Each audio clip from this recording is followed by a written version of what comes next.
As the Me Too movement in 2018 exploded, a Church Too movement emerged as thousands of women came forward with accounts of sexual abuse that took place, some in the halls of churches around the world, some accusing church leadership of silencing victims. As we heard off the top of the show with Dr. Serene Jones of Union Seminary, popular Bible study teacher Beth Moore recently stood up to advocate for the many voices that need to be heard. Autumn Miles is also an advocate. She's a speaker, an author, and a domestic abuse survivor. She is one of the brave women who is sharing her story. Thanks so much, Autumn, for joining us today.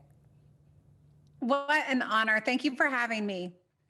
All right. Well, what do you think about the continued culture of power and influence that continues to try to silence the voices of sex abuse survivors in the church?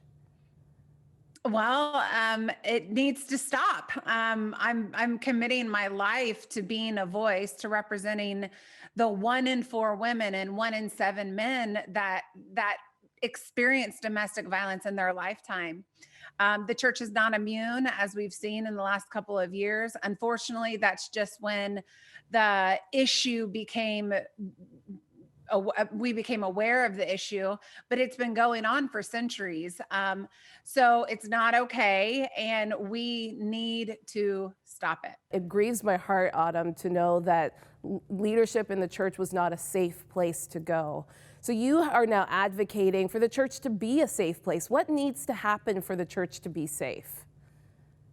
Well, let me tell you, I wrote 10 steps that's on my website, autumnmiles.com, that any church leader can go to. And it is a guide for you from someone that has been there, been treated badly, and come out on the other side. There are 10 simple things that if any church was to follow these 10 specific things, their church would be considered a safe haven for domestic violence victims.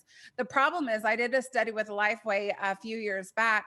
98% of Protestant pastors assumed their church was a safe haven. However, 63% of pastors had no plan in place in order to protect domestic violence victims if they were to come forward.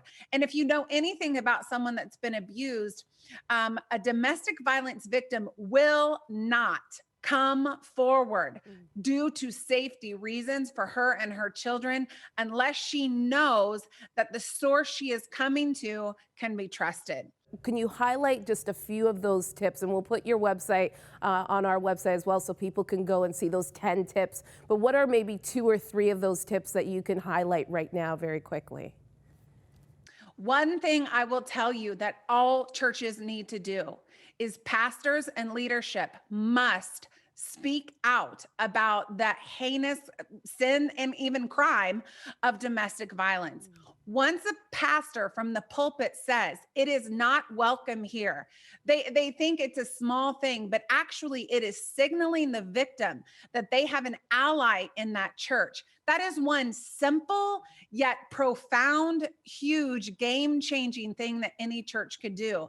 The second thing I would say, and there's 10 of them and they're all good. The second thing I would say is when a victim comes forward, you as a pastor or leader need to understand it took an amazing amount of courage for her to come forward and say something. She is risking her life. She is risking her children's lives. So when she comes forward, believe her and take the appropriate actions, such as calling the police and getting her into a safe shelter.